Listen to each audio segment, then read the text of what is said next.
Hello नमस्कार दोस्तों, welcome back my YouTube channel law with Ronit. दोस्तों आप सभी का हमारे इस यूट्यूब चैनल पे स्वागत है। दोस्तों एक नए वीडियो और एक नए अपडेट के साथ आपके सामने आ रहे हैं जो कि यूपी पीसीएस मेन एग्जामिनेशन से रिलेटेड होगा। दोस्तों इसमें हम बात करेंगे इंडियन पिनल कोड 1860 के आंसर के बारे में कि मीन्स कि कौन कौन से सेक्शन से सबसे ज़्यादा आंसर फ्रेम किए जाते हैं। जिस सेक्शन से सबसे ज़्यादा आंसर फ्रेम किए जा रहे हैं उन सेक्शन को मैं आपके सामने धीरे धीरे करके लेकर के आ रहा हूँ। दोस्तों आज जो मैं लेकर के आया हूँ आपके सामने वो आईपीसी का है और सेक्शन नंबर 299 और सेक्शन 300 से जो सबसे ज़्यादा क्वेश्चन बनते हैं इन्हीं से रिलेटेड आपके लिए मैं आंसर फ्रेम करके लाया हूं और इसी आंसर को आज यहाँ पे मैं डिटेल में एनालिसिस करूंगा और आपको बताऊंगा कि आपको अपने आंसर को कैसे मेन एग्जामिनेशन में लिखना है। अगर आप अपने आंसर को कीवर्ड के साथ लिख रहे हैं, उसके साथ साथ आप इलस्ट्रेशन लिख रहे हैं, केस लॉ लिख रहे हैं और साथ ही साथ आप अपने आंसर को अच्छे हैंड राइटिंग में लिख रहे हैं तो आप अपने आंसर में अच्छा मार्क्स गेन कर सकते हैं।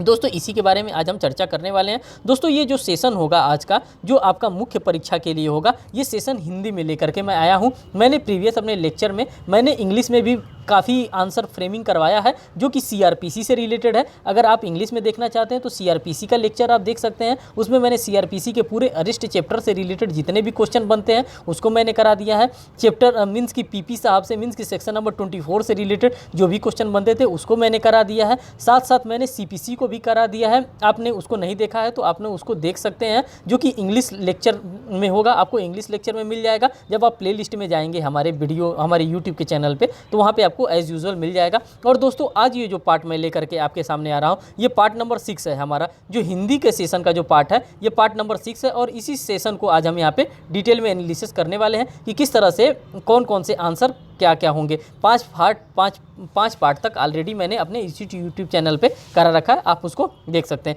देखिए यहाँ पे क्वेश्चन मैंने क्या क्या लिया है, कौन कौन सा क्वेश्चन लेकर के आया हूँ जो कि आपके एग्जामिनेशन के लिए साथियों रेलेवेंट होगा।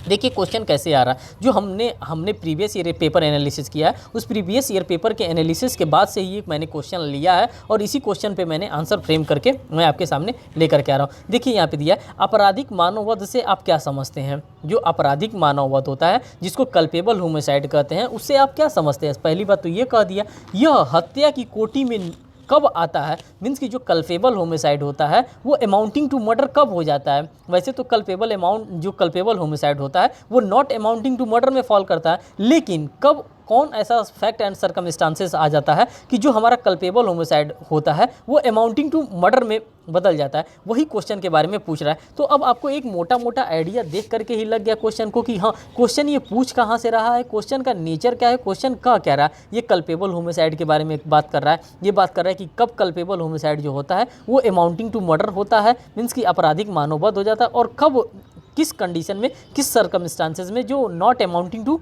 मर्डर में रह जाता है, हत्या की कोटि में आ जाता है, उसी के बारे में पूछ रहा है। और दोस्तों ये पूछा कब गया था, ये यूपीजे 2015 के मेन एग्जामिनेशन में आपसे ये क्वेश्चन पूछा गया था, वही क्वेश्चन है।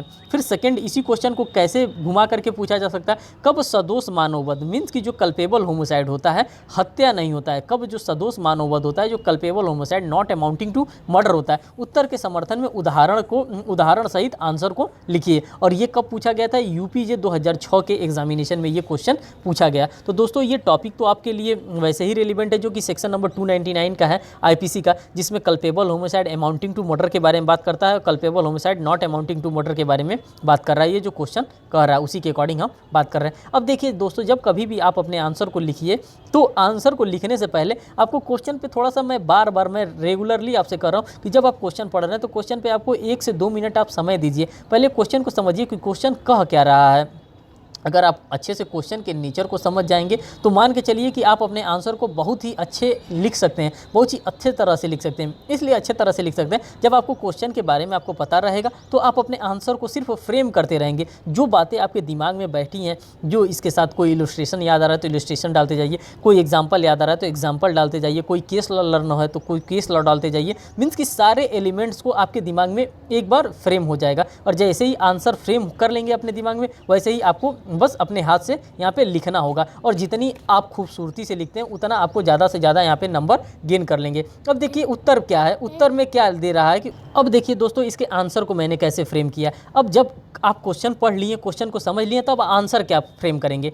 मानववध, जो मानववध शब्द है ये संहिता में परिभाषित या स्पष्टीकरण नहीं है। जो कल्पेबल होमिसाइड के बारे में जब आप डेफिनेशन क्लॉज को पढ़ते हैं, मीन्स कि चैप्टर नंबर 2 को आप जब पढ़ते हैं साथियों, तो वहाँ पे साफ साफ बताया गया है कि कल्पेबल होमिसाइड के लिए मीन्स कि मानववध के लिए किसी भी बात को यहाँ पे नहीं बताया गया। वहाँ पे मैन एंड वुमन के बारे में बताया गया है, पर्सन के बारे में बताया गया है, ही और सी के बारे में बताया गया है, जस्टिस के बारे में बताया गया, कोर्ट के बारे में बताया गया, पब्लिक सर्वेंट के बारे में बताया गया, रीजन टू बिलीव के बारे में बताया गया, कॉइन के बारे में बताया गया, काउंटरफेट के बारे में बताया गया, सभी चीज़ों के बारे में बताया गया। लेकिन कहीं भी आपको चैप्टर नंबर 2 जब आप पढ़ेंगे आईपीसी का, तो उसमें मानववध मीन्स की कल्पेबल होमिसाइड के बारे में परिभाषित नहीं किया हुआ है।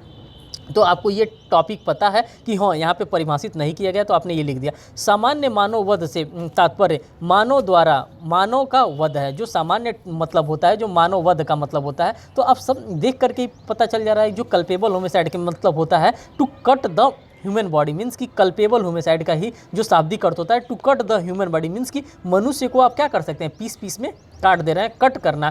मानववध विधि सम्मत या विधि विरुद्ध हो सकता है। जो मानववध होता है, जो कल्पेबल होमिसाइड हो सकता है, या तो विधि सम्मत हो सकता है या तो विधि विरुद्ध हो सकता है। इतनी बातों को आपने अपने आंसर के सपोर्ट में बता दिया, और यही आंसर जो एग्जामिनर होता है यही चीज़ खोजता है जो आपको बताना अनिवार्य होता है। तो आपने अपने आंसर के लिए इतनी बातें बता दिया कि हाँ इसको डिफाइन नहीं किया गया, पहली बात। और दूसरी बात, जो मानववध होता है उसका क्या तात्पर्य होता है। अगर भाई कोई भी तात्पर्य होता है उसी के अकॉर्डिंग तो मानववध कोई कर सकता है। कोई बिना रीज़न के तो किसी को मार नहीं सकता, कोई बिना रीज़न के तो किसी को काट नहीं सकता। तो उसी के बारे में आपको यहाँ पे लिख दिए। अब अपने आंसर को सपोर्ट करने के लिए अब थोड़ा सा बेयर एक लैंग्वेजेस में आप घुसेंगे कि क्या कह रहा है। ऐसे मानववध जो विधि सम्मत नहीं है, जो ऐसे कल्पेबल होमिसाइड हो जाते हैं जो कि विधि विरुद्ध होते हैं, मीन्स कि विधि सम्मत नहीं होते हैं, विधि विरुद्ध मानववध कहलाते हैं। उसको हम लोग क्या कहा जाता है दोस्तों, सभी मानववध जो होते हैं वो विधि विरुद्ध ही होते हैं। लेकिन कभी कभी आपको जनरल एक्सेप्शन में आप फॉल कर जाते हैं और वहाँ पे आप क्या करते हैं, बच जाते हैं। विधि विरुद्ध मानववध सदोष मानववध होता है।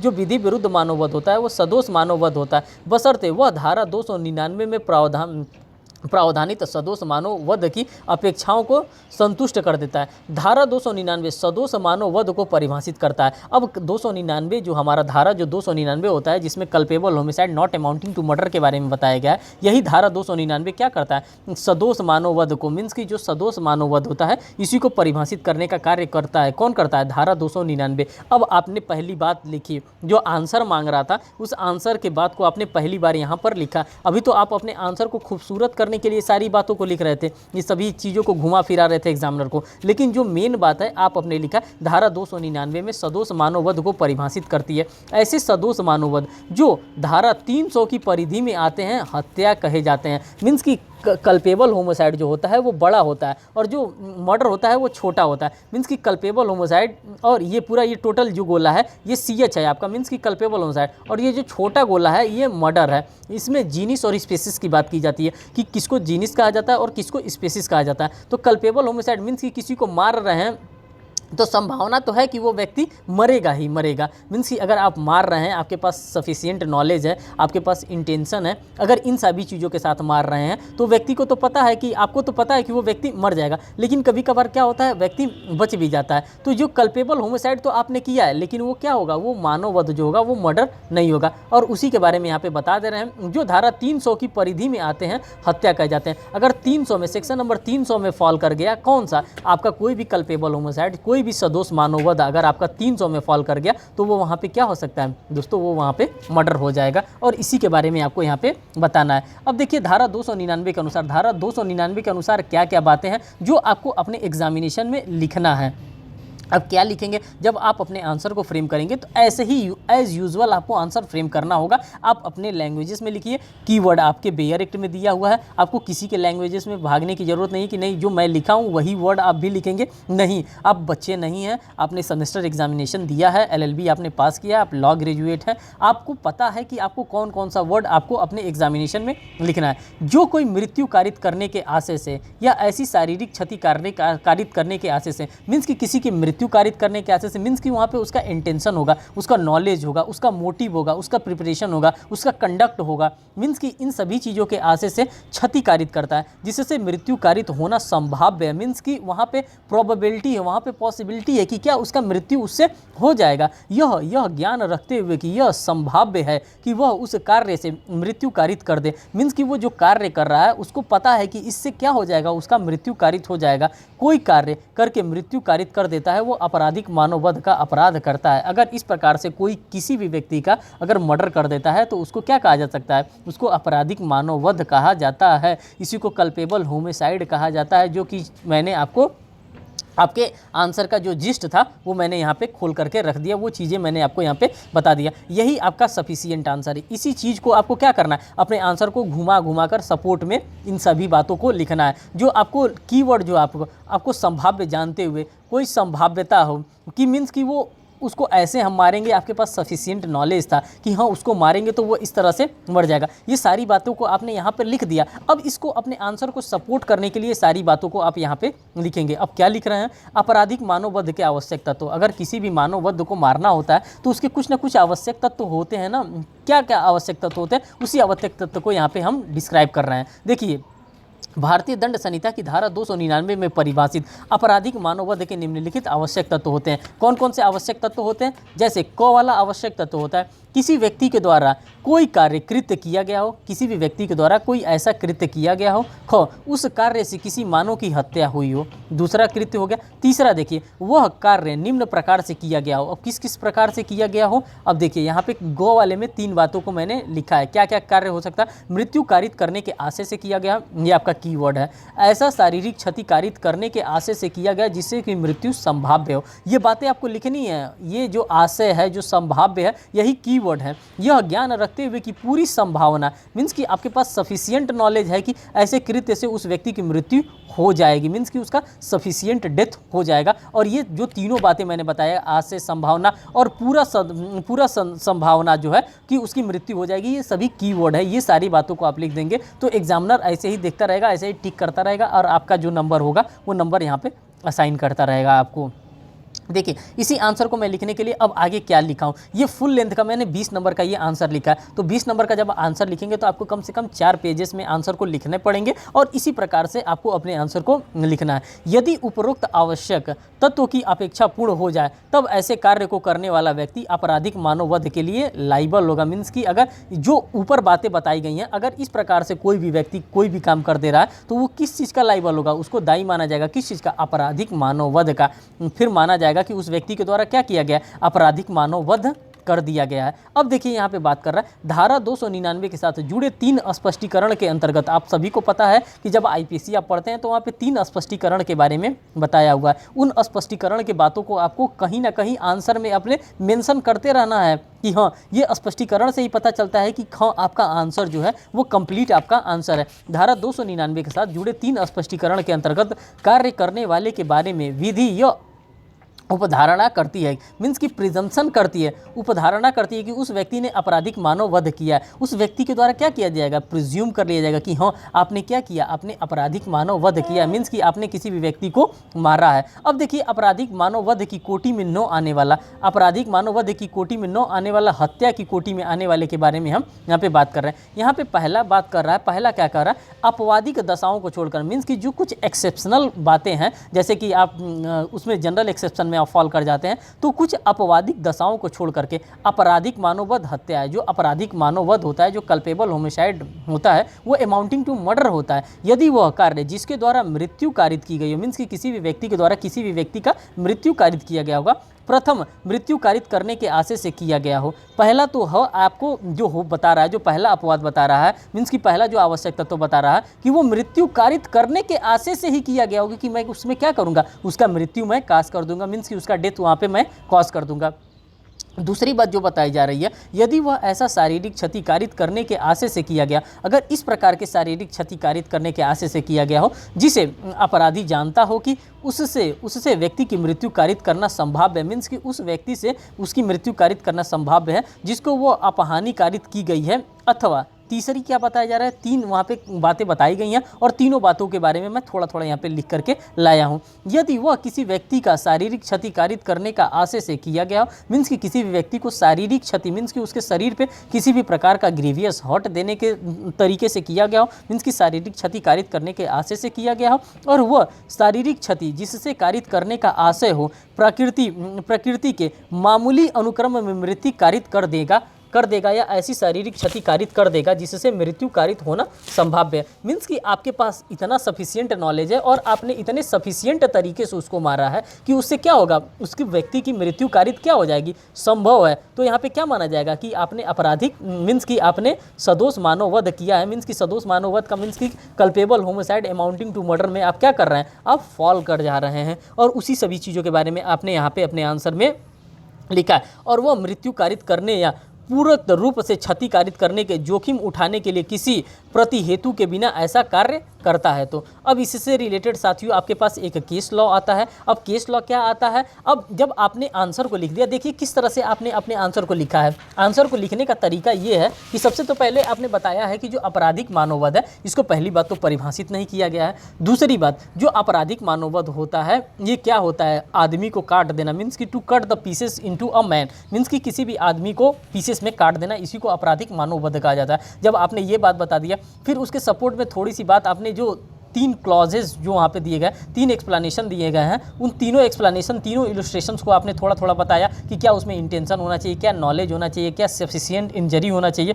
मीन्स कि इन सभी चीज़ों के बारे में आपने बता दिया। अब उसके बाद आप देखिए कि अब आप अपने आंसर को किस प्रकार से केस लॉ के माध्यम से सपोर्ट कराना चाहते हैं। अब केस लॉ यहाँ पे कौन सा आ रहा है, आर बनाम गोविंदा 1876 का मामला ये आ रहा है। बम्बई के मामले में पति ने अपनी पत्नी को लात घूसों से मारा, मीन्स कि लात से भी मारा और घूसों से मारा, तथा जब वह गिर गई तब उसके सीने पर बैठकर, मीन्स कि अपनी पत्नी के सीने पर बैठकर 3 घूसा मारा। देखिए क्या क्या फैक्ट एंड सर्कमस्टांसेस है, मीन्स कि ये इतना सफिशिएंट था कि क्या इससे कोई किसी की मृत्यु हो सकती है। अब देखिए, अब आप बताइएगा कि आप जज साहब है कि क्या इस तरह से मारने से किसी की मृत्यु हो सकती है। उसने किससे मारा, लात घूसे से मारा, और मारने के बाद उसके जब वो उसकी पत्नी गिर गई तो उसके सीने पर बैठ गया, उसके सीने पर बैठ करके घूसे से मारा। कितने घूसे मारा था उसने, 3 घूसा मारा। पत्नी के मस्तिष्क में अत्यधिक रक्तस्राव होने के कारण वह मर गई। अब देखिए, अब यहाँ पे क्या इंटेंशन था, क्या उसका, मीन्स कि इस प्रकार से अगर किसी को मार दिया जाता है तो क्या उसका इंटेंशन था कि मैं इस तरह से मार रहा हूँ तो वो मर जाएगी।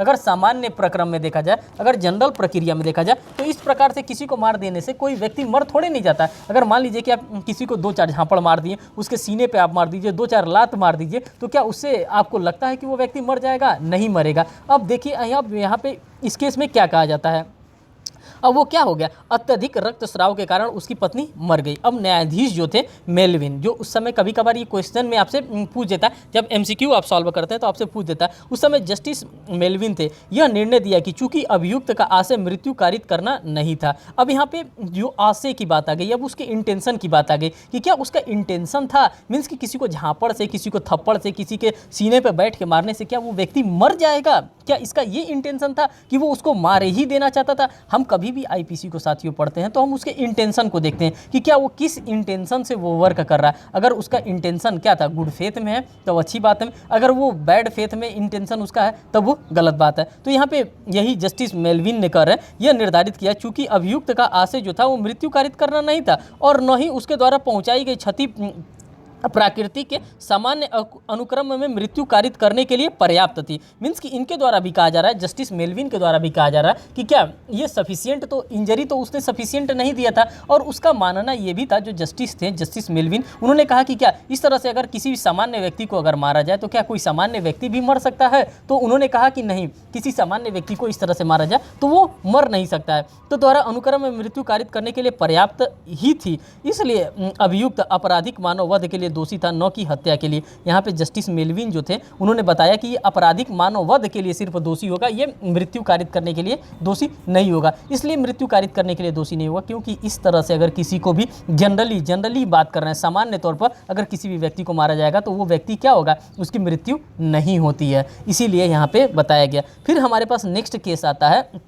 सबरजीत सिंह तथा अन्य बनाम उत्तर प्रदेश राज्य का ये मामला आता है। दोस्तों, जब आप अपने आंसर को लिखते हैं और आंसर के सपोर्ट में अगर आप एक दो केस लॉ लिख देते हैं तो मान के चलिए कि आपका नंबर जो होता है उसमें इन्हांस हो जाता है। और आपको नंबर ही तो गेन करना है, यही तो सबसे बड़ी कला है कि मेन एग्जामिनेशन में आपको नंबर गेन करना है। आपने सारी बातों को ऊपर लिख दिया और जैसे ही ये केस लिखा था, केस में सारी बातों को आपने यहाँ पे क्या कर दिया, बता दिया। जस्टिस मेलविन को भी आपने कोट कर दिया। तो इस तरह से छोटे छोटे फैक्ट एंड सर्कमस्टांसेस को आप अपने माइंड में फिक्स करके रखे रहिए। जितना अच्छा आपका दिमाग उस दिन काम करेगा मेन एग्जामिनेशन के दिन, उतना अच्छा से अच्छा आप आंसर को फ्रेम करके रखेंगे।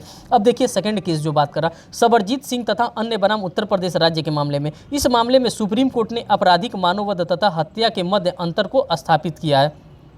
कभी कभार आपसे प्रिलिमिनरी एग्जामिनेशन में क्वेश्चन पूछ दिया जाता है कि किस केस के अंतर्गत मीन्स की हत्या और मानववध को अंतर किया गया था। तो ये सबरजीत सिंह तथा अन्य के बाद में भी किया गया था। इस मामले में देखिए सुप्रीम कोर्ट ने आपराधिक मानववध मीन्स की कल्पेबल होमिसाइड तथा हत्या मर्डर के मध्य अंतर को स्थापित किया था। ठीक, अब हम नेक्स्ट यहाँ पे देखते हैं। अब सामान्य अंतर के बारे में हम इसके देखेंगे। जो सामान्य अंतर होता है, जो कल्पेबल होमिसाइड और जो मर्डर के बीच में जो सामान्य अंतर होता है, उसके बारे में देखेंगे। आपराधिक मानववध धारा 299 में परिभाषित किया गया है एवं 304 में दंडनीय है। आप सभी को पता है कि जब इसका भाई पनिशमेंट भी तो कहीं ना कहीं दिया होगा। जब 299 को हम लोग पढ़ रहे हैं, जो culpable homicide not amounting to murder को हम लोग पढ़ रहे हैं, तो इसका कहीं ना कहीं तो पनिशमेंट भी दिया होगा। तो ये धारा 304 में इसके पनिशमेंट के बारे में बताया जा रहा है। जबकि हत्या धारा 300 में परिभाषित किया गया और धारा 302 में इसके दंडनीय अपराध के बारे में बताया गया, दंड के बारे में बताया गया। सदोष मानववध एक वंश है तथा हत्या उसकी प्रजाति है। यहाँ पे कल्पेबल होमिसाइड और मर्डर के बारे में बताया जा रहा है कि कौन किसका जीनस है और कौन किसका स्पीसीज है। अब यहाँ पे दोस्तों इस तरह से आपका आंसर जो हो गया वो एक आंसर आपका कंप्लीट हो गया। और इसी प्रकार से आपको अपने आंसर को फ्रेम करना है और अपने आंसर को डिस्क्राइब करके लिखना है। जितना बेहतर से बेहतर आप अपने आंसर को फ्रेम कर सकते हैं, जितना बेहतर से बेहतर आप अपने आंसर को सजा करके, इसी को कहा जाता है सजा करके लिखना, जमा करके लिखना। अगर सजा करके आप लिख रहे हैं, अगर 20 नंबर का इस प्रकार से क्वेश्चन आ रहा है, तो दोस्तों आप मान के चलिए कि 14 नंबर, 13 नंबर, 15 नंबर, आपको जितना एग्जामिनर के मूड पे डिपेंड करता है वो नंबर आपको यहाँ पे असाइन करेगा। और यही हम कर लेंगे तो मान के चलिए हम अपना मेन एग्जामिनेशन अच्छे से क्वालिफाई कर लिए। इसके अलावा कोई स्ट्रेटजी नहीं होता है दोस्तों। मैं आप लोगों से बार बार कह रहा हूँ कि आप लोग प्लेन पेपर पे आंसर फ्रेमिंग करना स्टार्ट कर दीजिए। ये कंटिन्यूअसली आपको करना है, ब्रेक नहीं करना है, क्योंकि आपको मेन एग्जामिनेशन देना है और मेन एग्जामिनेशन में हमारे पास 1.5 से 2 महीने ही बस बचे हैं।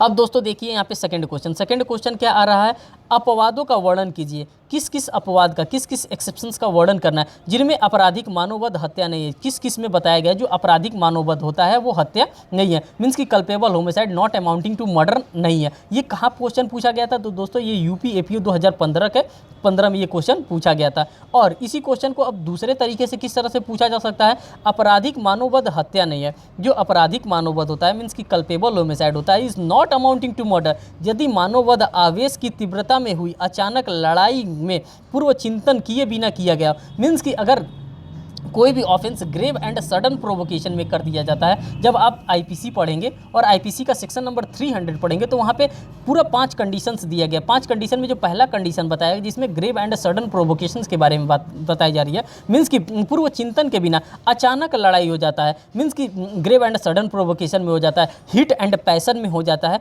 तो उसी के बारे में बता रहा है। चिंतन किए बिना इस कथन का अग्र निर्णय विधि के साथ समालोकित कीजिए और परीक्षण कीजिए। ये अपवाद 4 से रिलेटेड है जिसमें हिट एंड पैशन के बारे में बात कर रहा। और ये दोस्तों ये पेपर में आया था, ये यूपी एचजीएस 2018 के पेपर में आया है। तो दोस्तों जो भी यूपी के पेपर में आया है कम से कम उसको तो हमको कवर ही कर लेना है। भले हम क्या एमपी के पेपर को नहीं कवर कर पा रहे हैं, हम राजस्थान के पेपर को नहीं कवर कर पा रहे हैं, छत्तीसगढ़ के पेपर को नहीं कवर कर पा रहे हैं, लेकिन जो यूपी में जो भी पेपर हो रहा है, जैसे एपीयू का हो गया, एचजीएस का हो गया, यूपी का जो प्रीवियस ईयर पेपर हो गया, इन सभी पेपर को मैं कोशिश करूंगा कि कवर कर लूँगा। और जहाँ जहाँ से क्वेश्चन जो मेन टॉपिक है, अगर आप मेन टॉपिक को कवर कर लेते हैं तो जो जो छोटे छोटे सेक्शन है उसको तो आप आसानी से कवर कर लेंगे और अपने मेन एग्जामिनेशन को आप क्रैक कर लेंगे। अब देखिए इस क्वेश्चन को पहले आप समझिए, क्वेश्चन बात कहाँ से कर रहा है। पहले तो ये बात कर रहा है कि आपराधिक मानववध हत्या नहीं है। जो आपराधिक मानववध होता है वो हत्या कब नहीं होता है, किस कोटि में वो फॉल करता है, किस रेंज में वो फॉल करता है कि जो आपराधिक मानववध होता है वो कभी कभी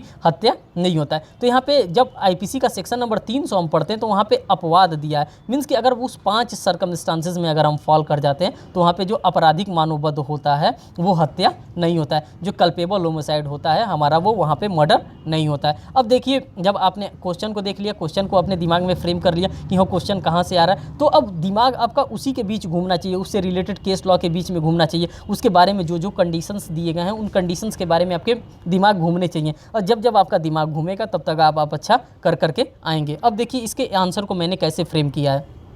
अब देखिए उत्तर लिखा है, धारा 300 के अपवाद, हत्या का अपवाद, जो हत्या के अपवाद के बारे में बताया जा रहा है। अब क्या है, अब ये जो जिस्ट है यही पूरा आपका कंप्लीट आंसर है। ये जो इतनी बात लिखे हैं, इतनी बात आपका पूरा आंसर होगा। आपराधिक मानववध कब हत्या नहीं है, कब इसको माना जाता है आपराधिक मानववध हत्या नहीं है? भारतीय दंड संहिता की धारा 300 में आपराधिक मानववध के 5 अपवादों को मान्यता देता है। सबसे पहले तो आपको पता होना चाहिए कि हम धारा 300 में 5 अपवाद है। इन्हीं आपराधिक दायित्व के न्यूनीकरण की शर्तों को भी कहते हैं। जहां अभियुक्त का कार्य धारा 300 के किसी भी अपवाद की परिधि में होता है, वहां अपराधी का दंडिक दायित्व या हत्या से न्यूनीकृत होकर केवल सदोष मानववध रह जाता है। अब पांचों कंडीशंस के बारे में मैंने यहाँ पे बता दिया। अब क्या क्या पांचों कंडीशन है, यही आपका मेन टॉपिक है और यहीं से आपका आंसर पूरा फ्रेम होगा। इसी बातों को आपको केस लॉ के साथ, जिस चीज़ के साथ, इलस्ट्रेशन के साथ, एग्जाम्पल के साथ, जैसे आपको सपोर्ट करा कर लिखना चाहते हैं, जिस प्रकार से आपको रिलेट करा कर लिखना चाहते हैं, उस तरह से आप लिख सकते हैं। धारा 300 का अपवाद क्या है? आपराधिक मानववध हत्या है। जो आपराधिक मानववध होता है, कल्पेबल होमिसाइड होता है, वो क्या होता है? वो हत्या होता है। यदि धारा 300 के चारों खंडों के अंतर्गत आता हो, वहाँ पे 4 खंड दिया गया है, अगर उन चारों खंडों के अंतर्गत आता है तो वो हत्या माना जाता है। लेकिन निम्नलिखित मामलों में निम्नलिखित क्या कहते हैं, मानववध हत्या नहीं होता है। अब कौन कौन सा मानववध जो होता है वो हत्या नहीं होता है साथियों? पहला, वह धारा 300 के चारों खंडों के अंतर्गत न आता हो। अगर धारा जो 300 दिया गया उसके चारों खंडों के अंतर्गत नहीं आता हो तो वो हत्या नहीं होगा। अब सेकंड बात कर रहा, धारा 300 के चारों खंडों के अंतर्गत आने पर भी इसके साथ वर्णित 5 अपवादों के अंतर्गत न आता हो तो वो हत्या नहीं होगा। अब देखिए, आपको बचाने के लिए लॉर्ड मैकाले के द्वारा कितना अच्छा से आईपीसी को ड्राफ्ट किया गया था। मीन्स कि वहाँ पे आपको मर्डर में वो नहीं फॉल कराना चाहते। कल्पेबल होमिसाइड में आप जाएंगे तो उसका पनिशमेंट आपको कम मिलेगा, लेकिन जैसे ही आप मर्डर में फॉल कर जाएंगे तो 302 में आप अच्छे भले आप पनिशमेंट पाएंगे। इसीलिए कहा गया है कि जब कभी भी कोई भी अगर अच्छा लॉयर होता है जो प्रैक्टिस कर रहा है, वो क्या करता है, जब देखता है कि मर्डर हो गया है, अब देखता है कि हमारा क्लाइंट नहीं बच रहा है, तो वो सोचता है कि अपने मामले को मैं कम से कम CH में तो ला के फॉल करा दूं। CH का मतलब होता है कल्पेबल होमिसाइड, मीन्स कि 299 में तो मैं फॉल करा दूं। मैं IPC का जो सेक्शन नंबर 300 दिया गया है, इसका जो एक्सेप्शन दिया गया है, उस एक्सेप्शन में किसी भी एक्सेप्शन में मैं जो इसका एक्सेप्शन दिया, किसी भी एक्सेप्शन में मैं फॉल करा लेता हूँ तो हमारा मामला कहाँ चला जाएगा? 299 में चला जाएगा। और जब 299 में चला जाएगा तो हमारा जो क्लाइंट होगा उसको क्या होगा, यहाँ पे उसको लाभ मिल जाएगा। मीन्स कि उसको ज़्यादा पनिशमेंट नहीं मिलेगी। 299 में पनिशमेंट कम है और 300 में जो पनिशमेंट जो दिया गया है, 302 में इसका जो पनिशमेंट होता है, ये पनिशमेंट इसका हाई होता है। इसीलिए कोई भी जो प्रैक्टिस करता है, चाहे लॉर्ड मैकाले साहब को ही यहाँ पर देखिए, उन्होंने कितनी खूबसूरती से लॉ को ड्राफ्ट किया। उन्होंने बताया है कि कब कब किस किस कंडीशन में अगर आपने किसी भी व्यक्ति की मृत्यु कर दी तो वो मर्डर तो दिख रहा है कि आपने मर्डर कर दिया, लेकिन कौन कौन से फैक्ट एंड सर्कमस्टांसेस वहाँ पे क्रिएट हुए जिससे कि लग रहा है कि वो मर्डर नहीं है। वहाँ पे एक्सेप्शन दिया है, वहाँ पे 5 क्लॉजेस दिए, इस सभी चीज़ों के बारे में वहाँ पे इन्होंने बताया। अब यहाँ पर देखिए, यदि इन 5 परिस्थितियों में आपराधिक मानववध किया जाता है तब वो हत्या न होकर आपराधिक मानववध का अपवाद में निम्नलिखित है। अब कौन कौन से अपवाद हैं यहाँ पर? 5 अपवादों के बारे में मैंने लिखा है। आपराधिक मानववध हत्या नहीं है, जबकि अब ये 5 बातें आपको कहीं ना कहीं थोड़ा थोड़ा लिखना पड़ेगा, तभी आपको यहाँ पे नंबर मिलेगा। गंभीर एवं अचानक प्रकोपन के दौरान किया गया हो। दूसरा, प्राइवेट प्रतिरक्षा के अधिकार का अतिक्रमण करके किया गया हो। तीसरा, लोक सेवक द्वारा प्रदीय कृत्यों के दौरान सद्भावनापूर्वक किया गया हो। चौथा, अचानक एवं झगड़े के बिना पहले से सोचे समझ कर किया गया हो। और पांचवा जो है 18 वर्ष के ऊपर के व्यक्ति के उसकी सहमति से किया गया हो। तो ये 5 कंडीशन आपको एज यूजुअल लिखना पड़ेगा, क्योंकि ये बेयर एक्ट का है और ये बेयर एक्ट का कीवर्ड है। और ये पूरा कीवर्ड आपको जब इस तरह से आपका क्वेश्चन आता है तो आपको ये बातें आपको लिखनी पड़ती है, तभी आपको यहाँ पे नंबर मिलेगा।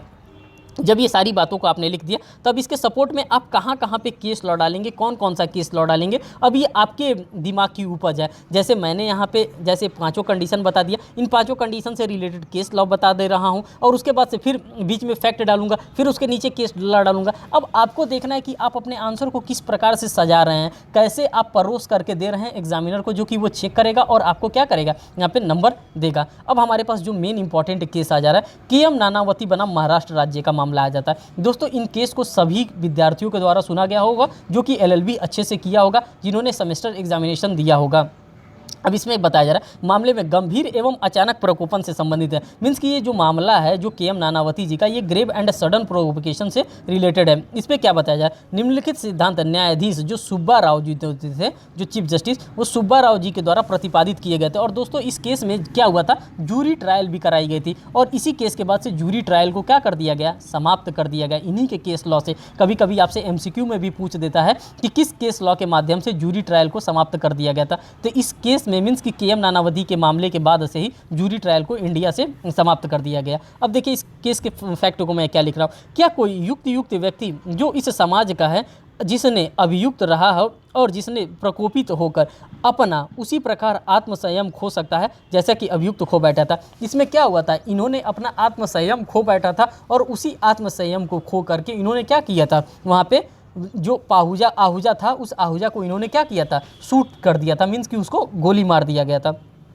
अब केस के फैक्ट को मैं नहीं यहाँ पर कोट कर रहा हूँ, क्योंकि जब वो कोट करूँगा तो वो ज़्यादा हो जाएगा और हमें पूरा कोट करना नहीं है। ठीक, देखिए अब इसमें क्या करा है, कुछ दशाओं में शब्दों और संकेतों द्वारा गंभीर और अचानक प्रकोपन कारित किया जा सकता है। शब्दों के द्वारा भी आप अचानक प्रकोपन कारित कर सकते हैं, और कुछ संकेत द्वारा भी आप अचानक प्रकोपन को क्या कर सकते हैं, कारित कर सकते हैं। गंभीर एवं अचानक प्रकोपन के लिए कोई विधिक मानदंड नहीं है जो स्पष्ट रूप से निर्धारित कर सके। किसी भी प्रकार का भाई कोई कैसे निर्धारित कर सकता है, जज साहब भी नहीं निर्धारित कर सकते हैं कि क्या कोई मापदंड है, क्या कोई तौलने का वेट मशीन थोड़ी नहीं रखे कि आप तौल करके बता देंगे कि नहीं उसको कितना ग्रेव एंड सडन प्रोवोकेशन हुआ था। इस प्रकार का कुछ नहीं है कि अभियुक्त का कृत्य हत्या है या नहीं, यह तथ्य का प्रश्न है। ये जो होता है ये फैक्ट का प्रश्न होता है, और उस तथ्य एवं परिस्थितियों के आधार पर ही न्यायालय द्वारा निर्धारित किया जाता है कि प्रकोपन गंभीर था या नहीं। जो भी प्रकोपन दिया जा रहा है, जो भी मारा जा रहा है, वो गंभीर था कि नहीं, उसी के बारे में बताया गया है।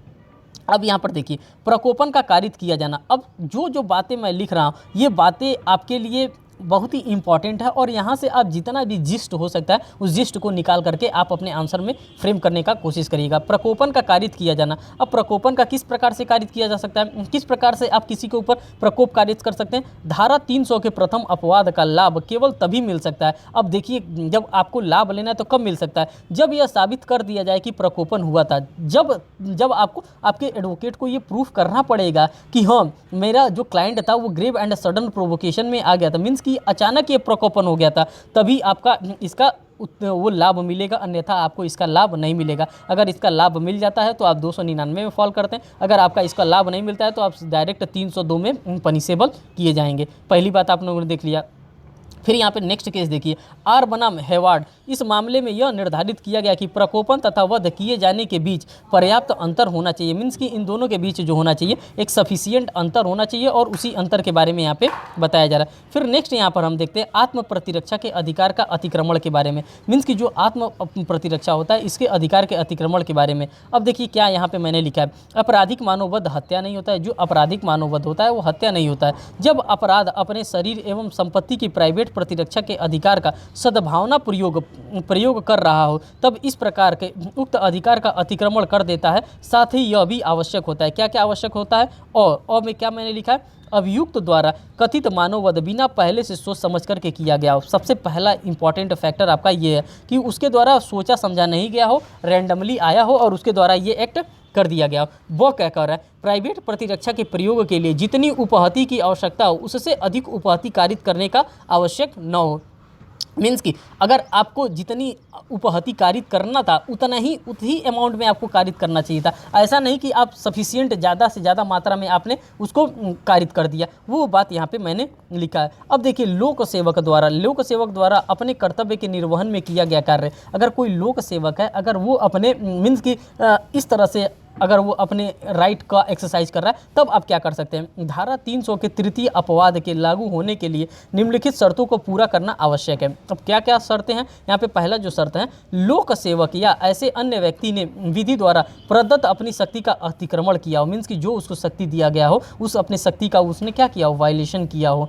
ठीक। दूसरा, आपराधिक कार्य किसी लोक सेवक द्वारा या लोक न्याय के अग्रसर प्रवर्धन में लोक सेवक की सहायता करके किया गया हो, व्यक्ति द्वारा कारित किया गया हो। तो ये दोनों बात जो थी वो लोक सेवक के लिए आपने लिख दिया। फिर नेक्स्ट यहाँ पर देख लीजिए, 18 वर्ष से ऊपर के व्यक्ति से सहमति का उसका मानववध, मीन्स कि अगर 18 वर्ष से सहमति से लेने के बाद, जो यहाँ पे जो चौथे क्लॉज के बारे में यहाँ पे बात कर रहा है, इस अपवाद के अनुसार आपराधिक मानववध हत्या नहीं है। इस ये जो अपवाद दिया गया इसके अनुसार जो आपराधिक मानववध होता है वो हत्या नहीं होता है। जहाँ ऐसा व्यक्ति जिसकी मृत्यु कारित की जाए जो 18 वर्ष से अधिक आयु का हो तथा अपनी मृत्यु कारित करने के लिए सम्मति दे दिया हो या मृत्यु का खतरा उठाने के लिए सम्मति दे दिया गया हो, यहाँ पे ये क्लॉज बता दिया गया। फिर यहाँ पर देखिए नेक्स्ट जो बात कर रहा, दशरथ पासवान बनाम बिहार राज्य, इस वाद में यह अभिनिर्धारित किया गया है कि मृतक 18 वर्ष से अधिक आयु की थी और उसकी सम्मति से उसकी मृत्यु कारित की गई थी। उसने अपनी सम्मति किसी उपहति या भय तथा तथ्य के भ्रम के अधीन